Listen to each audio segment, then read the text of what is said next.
match gaya dan tema interior. Di pertemuan sebelumnya kalian sudah mempelajari material finishing interior. Terus apa lagi? Ada yang masih ingat nggak?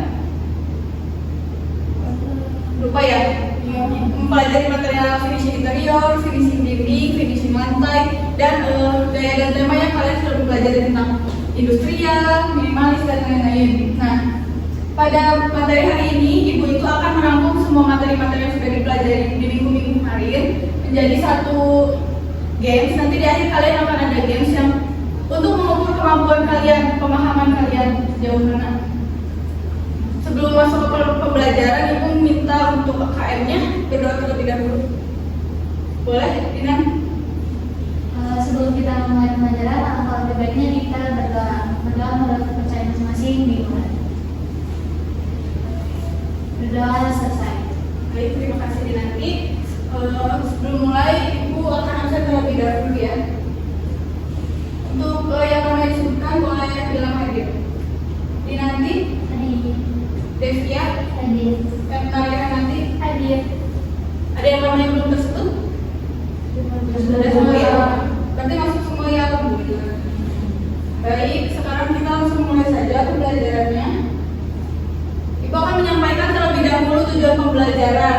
Ibu harap setelah kalian mengikuti pembelajaran ini, peserta didik dapat mengidentifikasi minimal 3 jenis tema dan gaya interior dan dapat menjelaskan pentingnya penerapan gaya dan tema interior sesuai dengan sifat ruang dengan tepat. Jadi kita nanti akan mempelajari tentang sifat ruang juga. Lalu peserta didik dapat menerapkan tema dan gaya interior pada area dapur dengan menggunakan katalog ini. Hari ini Ibu akan memfokuskan ke satu ruangan saja ya, yaitu dapur. Nah, ini ada highlight of learning untuk hari ini. Yang pertama, sifat-sifat ruang. Yang kedua, ada aspek dalam menerapkan gaya dan tema. Ketiga, ada penerapan tema dan gaya sesuai sifat ruang. Dan ada refleksi dan evaluasi. Nah, dari sini dulu. Kalau kalian melihat bagian ini, apa yang kalian pikirkan? Atau ada yang belum tahu sama sekali? Belum tahu. Nah, jadi itu zonasi ya, zoning, sifat-sifat ruang mulai dari public, semi-public, service, dan private. Maksudnya itu bagaimana Bu? Jadi dalam perencanaan arsitektur, kita itu harus melakukan zoning terlebih dahulu sebelum menaruh ruang. Jadi ini tuh fungsinya agar ruang-ruang itu berdasarkan sifat ruangnya tertata dengan rapi dan tidak tercecer kemana-mana gitu. Jadi lebih efisien untuk penggunanya. Jadi kalau area service di sini semuanya gitu, jadi nggak loncat-loncat service di sini, ada yang di sini juga. Dari bagian ini ada yang mau ditanyakan dulu? Boleh? Bu, kalau merancang bangunan, apakah zoning yang mutlak harus seperti ini? Sebetulnya tidak. Itu balik lagi kalian sebagai arsitek harus menanyakan kebutuhan penggunanya. Namun kalian juga sebagai arsitek harus memastikan bahwa zoning yang akan kalian buat itu harus mengakomodasi dan tidak mengurangi fungsionalitas ruang dari kebutuhan penggunanya. Jadi tidak mutlak sebetulnya, disesuaikan lagi dengan kebutuhan pengguna. Nah, ada sifat-sifat ruang secara umum. Ada yang tahu ini ruang apa? Keluarga. Benar, ruang keluarga. Kalau ruang tamu sifatnya apa? Betul. Yang sebelahnya? Ruang makan. Sifatnya apa? Semi. Betul. Kalau yang sebelahnya ruang makan? Dapur. Sifatnya apa? Servis. Itu yang terakhir?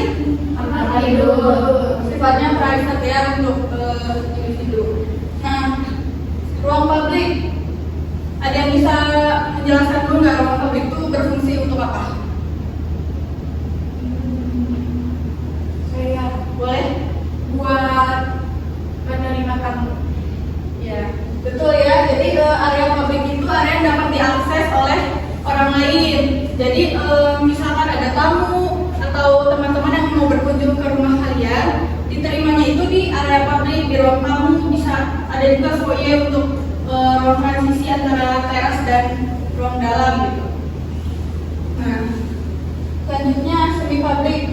Kalau semi publik ini area transisi antara ruang terbuka dengan ruang tertutup. Jadi ruang yang menghubungkan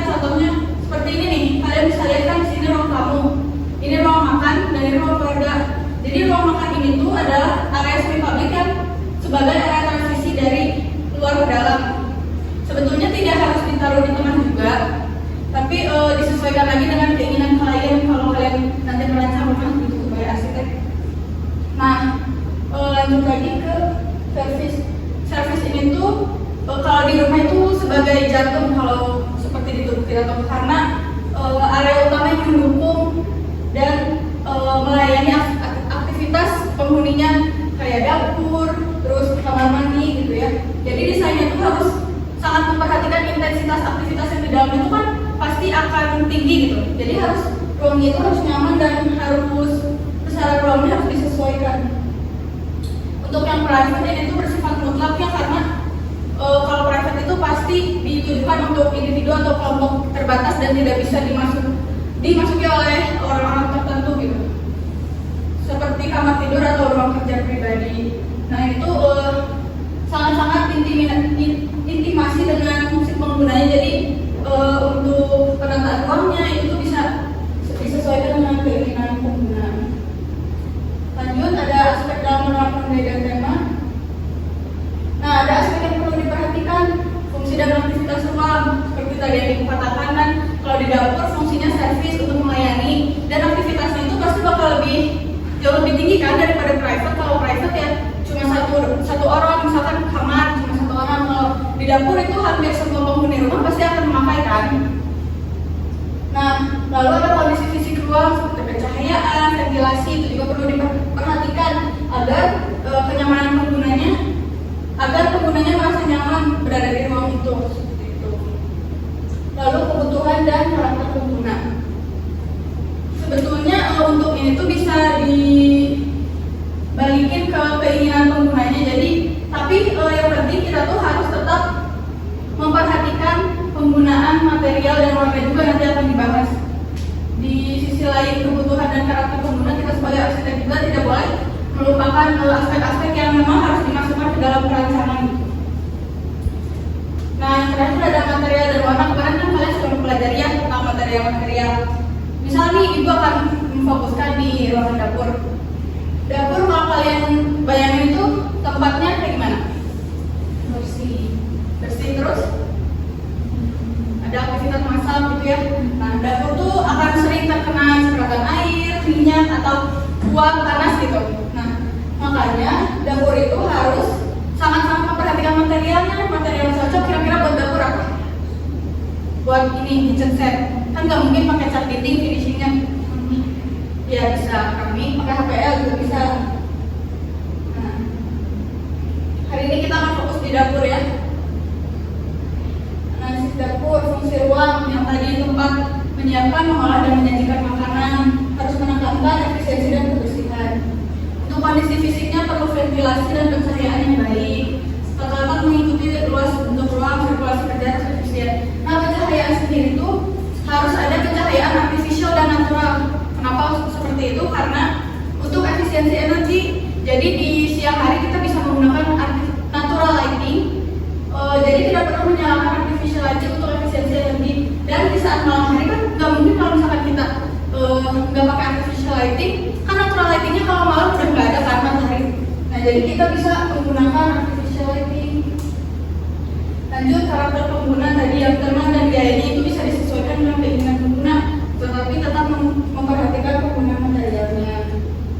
Lalu yang terakhir ada material dan warna. Yang tadi ya, karena dapur itu akan sering terkena percikan minyak ataupun air, maka gunakan bahan yang tahan panas dan tahan lembab. Nah, sekarang kita masuk ke gamesnya. Di sini ada dua kelompok ya, ini kelompok 1 dan ini kelompok 2. Jadi di sini ada katalog warna dan material. Di sini sengaja tidak ibu tuliskan. Ini tuh nama materialnya apa. Jadi nanti kalian sendiri yang analisis. Kalian akan memilih material mana untuk kitchen set kalian. Jadi ini tuh kalian sembari menyebutkan juga material yang kalian pilih itu apa. Kan nggak mungkin nih kalau misalkan ini motifnya kayak gini, ini marmer, nggak mungkin kan. Jadi kalian analisis sendiri kira-kira ini materialnya apa. Nah, dengan memperhatikan apa gaya dan tema yang dipilih, lalu alasan memilih gaya dan tema tersebut apa, dan apakah pemilihan materialnya itu sudah sesuai dengan sifat dapur. Baik, dari penjelasan Ibu tadi apakah ada yang masih belum paham? Boleh ucapkan tangannya? Atau udah paham? Baik, kalau begitu ini akan langsung Ibu bagikan saja. Ini untuk kelompok 1 dan ini untuk kelompok 2. Kalian bisa mulai mengerjakan dari sekarang, waktunya Ibu beri 1 menit ya.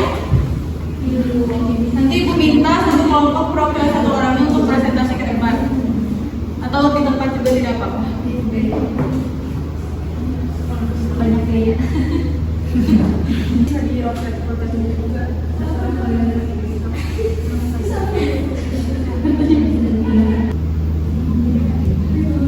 Waktunya 30 detik lagi ya.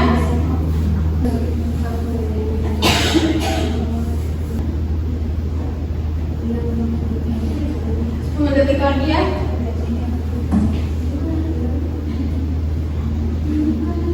Jangan lupa ini pertimbangkan di depan. Sudah? Sudah ya?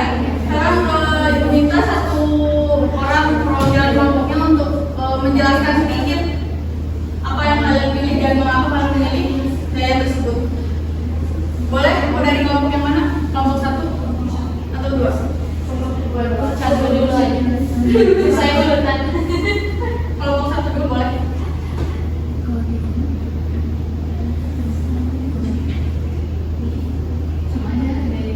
Ayo, kelompok 1.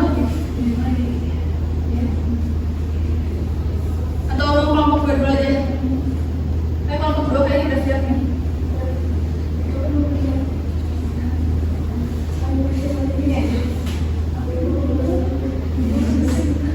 Ayo, jelaskan saja kalian memilih material apa, lalu alasannya memilih itu apa, apakah karena akan menyerang Paris. Ayo, Ini Bu, jadi kami itu sambil berdiri boleh.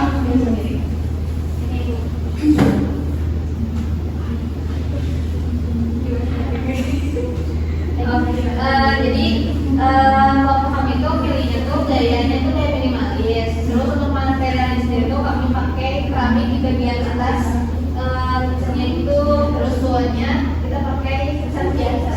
Jadi soalnya bawahnya kan kayak lumut gitu. Oh ya. Jadi kan bagian atas itu kan karena kasih kena air dan kena minyak kan, bagian yang buat masak jadi Kena uap juga ya, Pak? kena uap juga. Jadi kayak kita pakai keramik gitu kayak Oke, cukup. Terima kasih kelompok 2. Tepuk tangan dulu buat kelompok 2. Oke, akan Ibu perbaiki sedikit mungkin ya. Nah, coba boleh Ibu. Jadi tadi kelompok 2 memilih material yang untuk yang atas itu keramik dan yang bawah itu cat biasa. Nah, Ibu akan meluruskan sedikit dan membenarkan sedikit ya.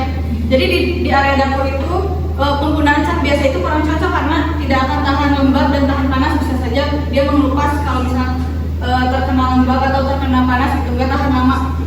Jadi lebih baik kalian itu menggunakan cat dupo karena cat dupo itu finishingnya kualitasnya lebih bagus untuk di dapur itu. Jadi hindari penggunaan cat biasa. Oke, jika sudah, nah materinya cukup sampai sini. Kalian ada yang mau mencoba memberikan kesimpulan dulu hari ini mempelajari apa saja? Maya, boleh. Baik, untuk kesimpulan dari sini kita belajar mengenai finishing dari dapur. Jadi dapur itu harus menggunakan finishing yang tepat supaya tetap terjaga kualitasnya dan dalam jangka panjang. Oke, terima kasih Maya. Betul ya kata yang tadi Maya bilang itu kita harus memperhatikan material jika ingin merancang interior. Nah, setiap ruang itu memiliki sifat yang berbeda-beda ya, tadi yang sudah kalian ketahui 4 sifat itu yang mempengaruhi pilihan gaya interior. Dalam menerapkan gaya tema interior perlu memperhatikan fungsi ruang, kondisi fisik, karakter pengguna, material, warna dan pencahayaan. Jadi Miss Ernest gaya interior itu bertujuan untuk menciptakan ruang yang selaras antara fungsi dan estetika. Apakah ada yang ingin ditanyakan? Sampai sini materinya? Cukup. Baik, jika cukup Ibu ucapkan terima kasih banyak karena minggu depan kalian puas ya. Jadi di minggu ini Ibu tidak akan memberikan assignment apapun. Kalian mempelajari saja materi-materi yang sudah dipelajari untuk persiapan puas minggu depan. Terima kasih. Mohon maaf apabila terdapat kesalahan. Wassalamualaikum warahmatullahi wabarakatuh. Waalaikumsalam warahmatullahi wabarakatuh.